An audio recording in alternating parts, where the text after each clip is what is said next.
నమస్తే, welcome to I dream. నేను మీ anchor Pratyusha. ఈ రోజు మనతో పాటు మన స్టూడియోలో Anantha Shakti founder, spiritual guru, law of attraction, manifestation, visualisation expert Anantha Sai Krishna గారు మనతో పాటు ఉన్నారు. సో సార్ మనకి ఇన్ని రోజులు మనకి ఎలా డబ్బు సంపాదించాలి, మనశ్శాంతిగా ఎలా ఉండాలి, ఆరోగ్యంగా ఎలా ఉండాలి, వీటన్నిటి గురించి ఆన్లైన్లో ఎక్స్ప్లెయిన్ చేస్తున్నారు. సో ఏప్రిల్ 25న ఆఫ్లైన్ క్లాసెస్ కండక్ట్ చేయబోతున్నారు. సో ఆఫ్లైన్ క్లాసెస్కి ఆన్లైన్ క్లాసెస్కి డిఫరెన్స్ ఏంటి, సో ఆఫ్లైన్ క్లాసెస్లో ఎలా ఉంటుంది క్లాసెస్, అసలు ఈ రోజు మనం చాలా టాపిక్స్ మాట్లాడదాం. సో సార్తో మాట్లాడి ఇవన్నీ తెలుసుకుందాం. హాయ్ సార్, ఎలా ఉన్నారు? బాగున్నామండి, మీరు బాగున్నారు? నేను కూడా చాలా బాగున్నాను. మీరు బాగానే ఉంటారు, ఎప్పుడు కూల్గా కామ్గా. సో మీరు ఎప్పుడు చెప్తూ ఉంటారు, మీరు కూడా ఉంటారు చాలా ప్రశాంతంగా కామ్గా అంటుంటారు.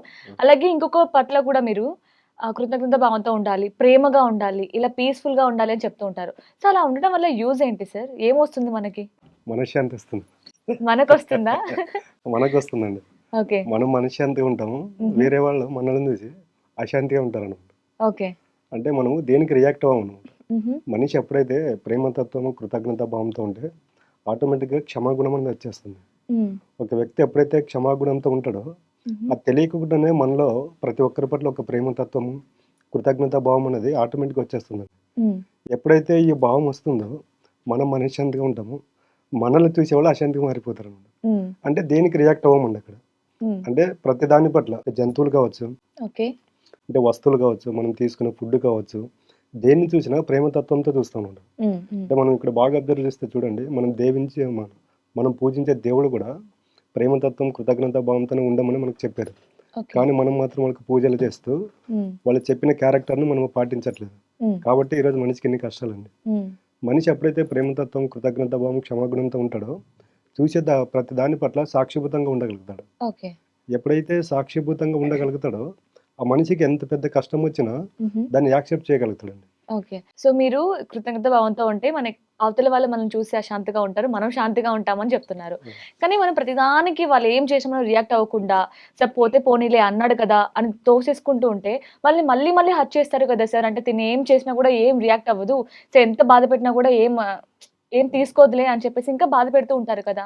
బాధపడి మీరు బాగా అబ్జర్వ్ చేయండి. మీరు అలా పట్టించుకోకుండా వదిలేసేయండి. మనం మాత్రం వదిలేసి మనం హ్యాపీగా ఉంటాము. వాళ్ళ మాత్రం నైట్ అంతా దాని గురించి ఆలోచన చేస్తుంటారు. అరే నేను వీళ్ళని ఎంత హర్ట్ చేసినా కూడా వీళ్ళు 1% కూడా రియాక్ట్ అవ్వట్లేదు కదని. అంటే వాళ్ళు మళ్ళీ మళ్ళీ మనల్ని ఇబ్బంది పెట్టడానికి చూస్తారు అనమాట. అంటే వాళ్ళు ఎలాగుంటారంటే మనల్ని టచ్ చేస్తారు అక్కడ. అంటే వీళ్ళ క్యారెక్టర్ మనపైన ఏమైనా ఇంకా కోపంగా మారుతారా, లేకపోతే అదే క్యారెక్టర్లో ఉంటారని టెస్ట్ చేసినప్పుడు ఏమవుతుందంటే మన క్యారెక్టర్లో మార్పు రాదు. బట్ వాళ్ళు మాత్రం ఏం చేస్తారంటే కొన్ని రోజులు అలాగే ఉండి మనం వదిలేస్తారు.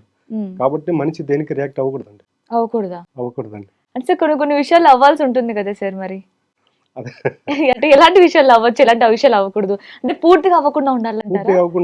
అసలు అక్కడ సిచ్యువేషన్ మహా అంటే జస్ట్ ఒక ఎంత పెద్ద ప్రాబ్లం అయినా అక్కడ ఇద్దరి మధ్యన ఎంత పెద్ద గొడవ జరిగినా జస్ట్ ఒక 5 నిమిషాలు ఉంటుంది అనుకోండి, మహా అనుకోండి.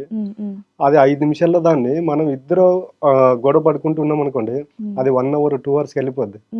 అదే జస్ట్ వాళ్ళు అలా అనుకుంటూ ఉన్నా మనం ఒక 1 మినిట్ 2 మినిట్స్ అలా ఊరికే ఉన్నాం అనుకోండి, తర్వాత మన గురించి చెప్పడానికి కూడా మాటలు ఉండవు, మన పైన కోపం చూపించడానికి కూడా అక్కడ సిచ్యువేషన్ అనేది ఉండదు.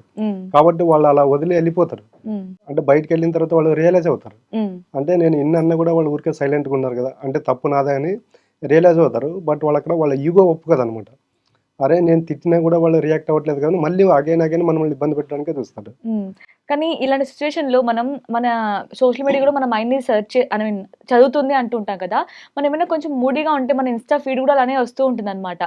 అంటే నువ్వు రియాక్ట్ అవ్వాలి, ప్రతిసారి రియాక్ట్ అవ్వకుండా ఉంటే సెల్ఫ్ రెస్పెక్ట్ దెబ్బతింటుంది, సో ఒక్కసారైనా సరే మనం రియాక్ట్ అవ్వాలని కూడా వింటూ ఉంటాం. సో దాన్ని మనం ఇన్ఫ్లుయెన్స్ అయిపోయి నన్ను అంటావా, నేను ఎందుకు అనకూడదు నిన్ను అని వెంటనే రియాక్ట్ అయిపోతూ ఉంటాం. సో అది కూడా కరెక్టే కదా అని నాకు ఒక్కసారి అనిపిస్తూ ఉంటుంది. మరి అదే చూడండి, వాళ్ళు అన్నప్పుడు మనం రియాక్ట్ అయ్యామనుకోండి, ఆటోమేటిక్గా మనం ఏం చేస్తామో కూడా స్పృహ లేకుండా జరిగిపోతుంటాయి అక్కడ. దానికే పెద్దలు ఒక మాట అంటారు, ఏది జరిగినా ఒక 5 నిమిషాలు ఆగి తర్వాత మాట్లాడు, లేకపోతే తర్వాత పని చేయంటారు. అలా మనం టైం కేటాయించుకోవడం ఏమవుతుంటే ఆ పరిస్థితి అనేది అక్కడికి ఆగిపోతుంది. దాన్ని ఇద్దరు అలాగే గొడవ పడుకుంటున్నాం అనుకోండి, అది వేరే స్టేజ్కి వెళ్ళిపోద్ది. దానికి ప్రతి ఒక్కరికి నేను ఏం చెప్తున్నా ప్రేమతత్వం అనేది వెరీ ఇంపార్టెంట్ అండి. కృతజ్ఞత భావం ఇంపార్టెంట్, క్షమతత్వం ఇంపార్టెంట్. ఈ 3 క్యారెక్టర్స్ ఒక వ్యక్తిలో ఎప్పుడైతే ఉంటాయో ఆ వ్యక్తికి పేషెన్సీ ఉంటుంది అనమాట. పేషెన్సీ ఉన్నారనుకోండి వాళ్ళ ఇష్టంలో వదిలేస్తారు. వాడి కర్మ వాడు అనుభవిస్తాడు అంటారు చూడండి, ఆ విధమైన క్యారెక్టర్తో ఉంటారు. ఓకే. సో, ఇప్పుడు మీరు చెప్పినట్లు ఇట్లా ప్రేమతో, కృతజ్ఞత భావంతో ఉంటే, మనం అనుకున్నవి కూడా అంటే మనం ఈ టైంలో విజువలైజేషన్ కానీ, మానిఫెస్టేషన్ కానీ, లా ఆఫ్ అట్రాక్షన్ కూడా మనకు అనుగుణంగా ఉంటాయి అంటారా మరి ఇలా ఉంటే? ఎగ్జాక్ట్లీ అండి. హుహు. ఎప్పుడైతే చెప్తున్నా visualisation, law of attraction, manifestation యొక్క సిద్ధాంతం కూడా అదేనండి. ఎప్పుడైతే ఒక వ్యక్తి ప్రేమతత్వం, కృతజ్ఞతత్వం, క్షమాగుణంతో ఉంటారో హుహు. అప్పుడు ఏముంటదంటే జీరో ఆలోచనలో ఉంటాడంట. హ్మ్. అంటే జీరో స్టేజ్‌లో ఉంటాడు. థాట్స్ హ్మ్. అనేవి రావు. హ్మ్. పాజిటివ్ ఉంటుంది. పాజిటివ్ ఎప్పుడైతే మనలోకి థాట్స్ అనేవి రావో హుహు. అప్పుడేమవుతుందంటే మనం ఏది కోరుకుంటే అది తొందరగా మేనిఫెస్ట్ అవుద్ది. ఓకే. అదే ఒక వ్యక్తి ఎప్పుడైతే కోపంగా, ఈర్ష్య, ద్వేష, పగ, ప్రతీకారాలతో ఉన్నాడనుకోండి, హుహు. అక్కడ మనము విజువలైజ్ చేసినా మన మైండ్ యాక్సెప్ట్ చేయదు. హ్మ్. ఎందుకంటే వేరే ఆలోచనలు మనలోకి వస్తూ ఉంటాయి. హ్మ్. వేరే వాళ్ళ గురించి మనం ఎప్పుడు కోపంగా ఉంటామంటే వాళ్ళెప్పుడు మనల్ని డిస్టర్బ్ చేస్తూనే ఉంటారు. హ్మ్. వాళ్ళు ఫిజికల్‌గా మన దగ్గర లేకపోయినా మెంటల్‌గా వాళ్ళు ఏదో మనల్ని అనేసి వెళ్ళిపోయారనుకోండి, అది మనం అలాగే ట్రావెల్ చేసుకుంటూ ఉన్నామనుకోండి, బట్ వాళ్ళు నన్ను ఇలాగన్నారు, నా తప్పు లేకపోయినా అన్నారని వాళ్ళు మనల్ని మెంటల్‌గా డిస్టర్బ్ చేస్తుంటారు. హ్మ్. అలాంటప్పుడు ఏమవుతుందంటే యద్భవం తద్భవం. హ్మ్. నువ్వు వాళ్ళు నిన్ను డిస్టర్బ్ చేశారని పదే పదే ఆలోచన చేస్తున్నావు కాబట్టి, ఈ పరిస్థితి అనేది, ఈ సిట్యుయేషన్ అనేది మనకి వేరే దానిపైకి ట్రాన్స్‌ఫర్ అవుతుందనమాట. ఓకే. మనకు జరగాల్సిన పాజిటివ్‌గా జరగాల్సిన పనులు కూడా ఆగిపోతాయి అక్కడ. హ్మ్. ఎందుకంటే మన మైండ్ అనేది అక్కడ పాజిటివ్ ఆలోచనలు చేయట్లేదు. హుహు. నెగెటివ్ ఆలోచనలు చేస్తుంది. హ్మ్. అంటే వాళ్ళు నాకు ప్రమేయం లేకుండా నన్ను తిడుతున్నారు, కోపగించుకుంటున్నారు, యద్భవం తద్భవతి. హ్మ్. అంటే అలాంటి వాళ్ళని మన లైఫ్‌లోకి ఇన్వైట్ చేస్తున్నాం అనమాట. ఓకే. కానీ చాలామంది ఇలా ప్రశాంతంగా, కూల్‌గా, పాజిటివ్ ఎనర్జీతో ఉన్న వాళ్ళకి కూడా లైఫ్‌లో అంత సక్సెస్ ఉండదు సార్. ఎంత కూల్‌గా ఉన్నా సరే, ఏది పట్టుకున్నా సరే బంగారం అనే దాని బదులు బూడిద అనేలాగా చెప్పొచ్చు. హ్మ్. సో, మరి వాళ్ళకెందుకు మీరన్నట్లు ఇప్పుడు ప్రశాంతంగా ఉంటే అన్నీ అవుతాయి, మంచిగా జరుగుతాయని చెప్తున్నారు కదా! హ్మ్. మరి ఆళ్ళ విషయంలో ఎందుకు జరగట్లేదు? ఆళ్ళు చేసే ప్రాబ్లమ్ ఏంటి? సక్సెస్ అంటే ఏంటి మీ విషయంలో? సక్సెస్ అంటే మీరంటే కొంతమందికి ప్రశాంతత, ఇంకొంతమందికేంటంటే నాకిది లేదు, అది లేదు అని ఆ! లేకుండా అన్నీ ఉండటం. సక్సెస్ అంటే ప్రశాంతత అండి. హుహు. చూడండి నేను ఎప్పుడు గెస్ చేసా మీరేదో చెప్తారని. అందుకే ముందే అది చెప్పా. చూడండి ఎప్పుడైతే ఒక వ్యక్తిలో హ్మ్. ప్రేమతత్వం, కృతజ్ఞత భావం ఉంటుందో వాళ్ళు వేరే దాని గురించి ఆలోచన చేయరండి. హ్మ్. ఈరోజు వాళ్ళ దగ్గర ఏదుంటుందో దాంతో వాళ్ళు అంటే అడ్జస్ట్‌మెంట్ అవుతారనమాట. హ్మ్. యాక్సెప్ట్ చేస్తారు. హ్మ్. ఈరోజు మన దగ్గర డబ్బు ఇంతే ఉంది. ఓకే. టేక్ ఇట్ ఈజీ అంటారు. హ్మ్. ఇంకొక రోజు ఇంకా ఎక్కువ డబ్బులొచ్చిందనుకోండి, హ్మ్. దాని గురించి కూడా యాక్సెప్ట్ చేస్తారు. థర్డ్ రోజు అది పోయిందనుకోండి, హ్యాపీగా ఉంటారు. హ్మ్. అంటే దీని ప్రేమతత్వం, కృతజ్ఞ భావానికి ఎలాగుంటుందంటే ప్రతి దాన్ని సాక్షిభూతంగా చూసినప్పుడు, ఆ కష్టాలను కూడా వాళ్ళు సాక్షిభూతంగా చూడగలుగుతారు. హ్మ్. ఓకే. వచ్చాయి, ఉంటాయి, వెళ్తాయి అనే ధోరణిలో ఉంటారనమాట. హ్మ్. కాబట్టి ప్రతి ఒక్కరు నేను ఎప్పుడు చెప్తుంటా ఒక 41 డేస్ కాదండి. అవును. ఒక 41 డేస్ ఇలాంటి క్యారెక్టర్‌లో ఉండడానికి ట్రై చేయండి. హుహు. ఆటోమేటిక్‌గా మనకు తెలిసిపోద్ది. హ్మ్. ఇప్పుడు మనమే ఉన్నామండి. ఎవరైనా నవ్వుకుంటున్నారంటే వాళ్ళ దగ్గరికెళ్లి మనకి మాట్లాడాలనిపిస్తుంది. హ్మ్. అదే ఒకరు పక్కన మూడీగా ఉన్నారనుకోండి, వాళ్ళ దగ్గరికి వెళ్ళేలోపు మన అప్పుడే మన మైండ్ చెప్తుంది. హ్మ్. వాడు మూడీగా ఉన్నాడు, వాడు ఏదో బాధలో ఉన్నాడు, వాళ్ళ దగ్గరికెందుకు పక్కకెళ్ళిపో అంటారు. కరెక్టే. ఆ హ్మ్. విధంగా ఉంటుందండి. ఓకే. సో, అంటే ఒక మనిషి ఏదైనా సాధించాలి అంటే, ప్రశాంతంగా ఉండాలంటే, ప్రేమగా, కృతజ్ఞత భావంతో ఉండాలి అంటారు. ఎప్పుడైతే ప్రేమ, కృతజ్ఞత ఉంటే వాళ్ళ పేషెన్సీ ఉంటది. ఓకే. ఈరోజు సక్సెస్ అయిన ప్రతి ఒక్కరు చూడండి, హ్మ్. వాళ్ళు సక్సెస్ అయ్యేంత వరకు వాళ్ళు ఇదే క్యారెక్టర్‌తో ఉంటారు. హ్మ్. సక్సెస్ అయిన తర్వాత వాళ్ళ క్యారెక్టర్ చేంజ్ అవుతుందేమో గానీ, హ్మ్. హ్మ్. సక్సెస్ అయ్యేవాళ్ళు ప్రతి ఒక్కరు ఎప్పుడైతే ఇలాంటి క్యారెక్టర్‌తో ఉంటారో, ప్రతి దాన్ని యాక్సెప్ట్ చేసినప్పుడు యూనివర్స్ కూడా వాళ్ళకి ఏది కావాలో అది ఇవ్వడం జరుగుతుంది. Okay. So, nice sir. Thank you so much sir. మీ టైమ్‌ని మా కోసం స్పెండ్ చేసి, ఒక మనిషి ఎలా ఉండాలి, ఎలా ఉండకూడదో చాలా చక్కగా ఎక్స్‌ప్లెయిన్ చేశారు. Thank you so much sir. Thank you. So, సార్‌తో మాట్లాడడం చాలా తెలుసుకున్నాం. సో, ఆన్‌లైన్‌లో అయితే జస్ట్ వాట్ ఈస్ వాట్ అని ఎక్స్‌ప్లెయిన్ చేశారు. బట్ మీరు ఆఫ్‌లైన్‌కి వెళ్తే మాత్రం మీ ప్రాబ్లమ్‌ని డైరెక్ట్‌గా సార్‌తో డిస్కస్ చేసి మీకు ఎలాంటి సొల్యూషన్ దొరుకుతుంది. ఇన్‌స్టెంట్‌గా మీకు హీలింగ్ అవ్వచ్చు. అన్ని ప్రాబ్లమ్స్‌కి ఒకటే చోట సొల్యూషన్ దొరుకుతుంది. సో, ఆఫ్‌లైన్ క్లాసెస్ ఎక్కడ మరి ఏ టైంలో అనుకుంటున్నారా?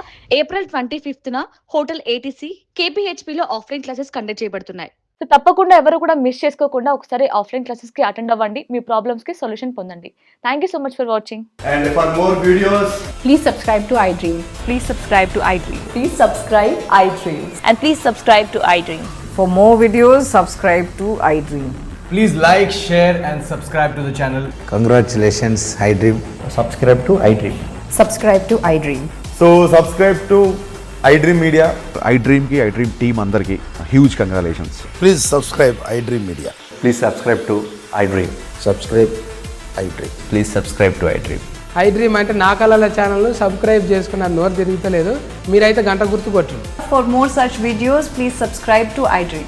Subscribe to iDream. Please subscribe to iDream. Please subscribe iDream Media. Please do subscribe to iDream. Please subscribe to iDream Media. For best entertainment and information, please subscribe iDream. And don't forget to subscribe to iDream.